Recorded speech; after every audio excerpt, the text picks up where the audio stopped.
नमस्कार, आप सभी का मेरे इस चैनल रोचक कथाएं में पुनः स्वागत है।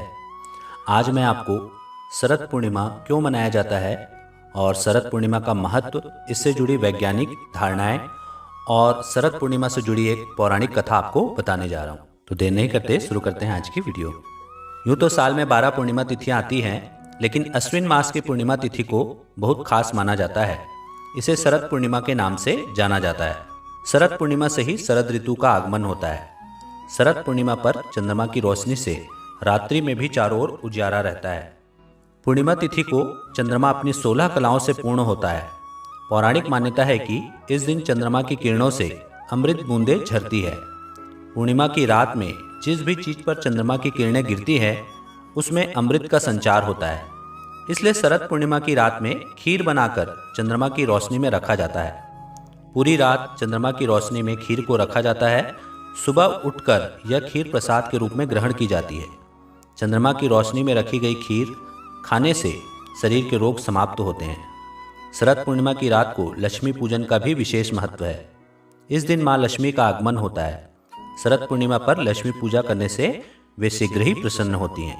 एक अध्ययन के अनुसार शरद पूर्णिमा के दिन औषधियों की स्पंदन क्षमता अधिक होती है।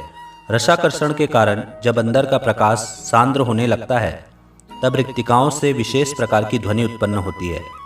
लंकाधिपति रावण शरद पूर्णिमा की रात किरणों को दर्पण के माध्यम से अपने नाभि पर ग्रहण करते थे।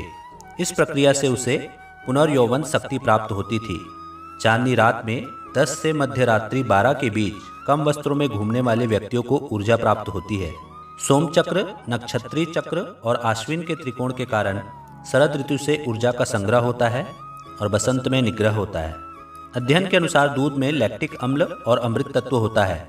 यह तत्व किरणों से अधिक मात्रा में शक्ति का शोषण करता है।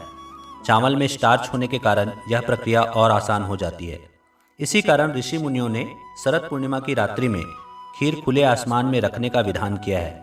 यह परंपरा विज्ञान पर आधारित है। शोध के अनुसार खीर को चांदी के पात्र में बनाना चाहिए। चांदी में प्रतिरोधकता क्षमता अधिक होती है। इससे विषाणु दूर रहते हैं। हल्दी का उपयोग निषिद्ध है। आइए अब हम जानते हैं शरद पूर्णिमा से जुड़ी एक पौराणिक कथा। एक कथा के अनुसार एक साहूकार की 2 पुत्रियां थीं। दोनों पुत्रियां पूर्णिमा का व्रत रखती थीं, लेकिन बड़ी पुत्री पूरा व्रत करती थी और छोटी पुत्री अधूरा व्रत करती थी। इसका परिणाम यह हुआ कि छोटी पुत्री की संतान पैदा होते ही मर जाती थी। उसने पंडितों से इसका कारण पूछा तो उन्होंने बताया कि तुम पूर्णिमा का अधूरा व्रत करती थी, जिसके कारण तुम्हारी संतान पैदा होते ही मर जाती है।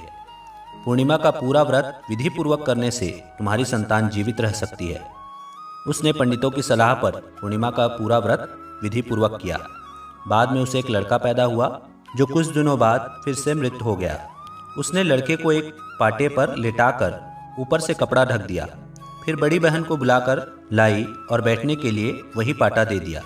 बड़ी बहन जब उस पर बैठने लगी तो उसका घाघरा बच्चे को छू गया।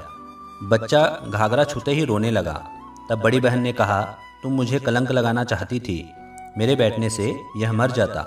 तब छोटी बहन बोली कि यह तो पहले ही मरा हुआ था, तेरे ही भाग्य से यह जीवित हो उठा, तेरे पुण्य से ही यह जीवित हो उठा।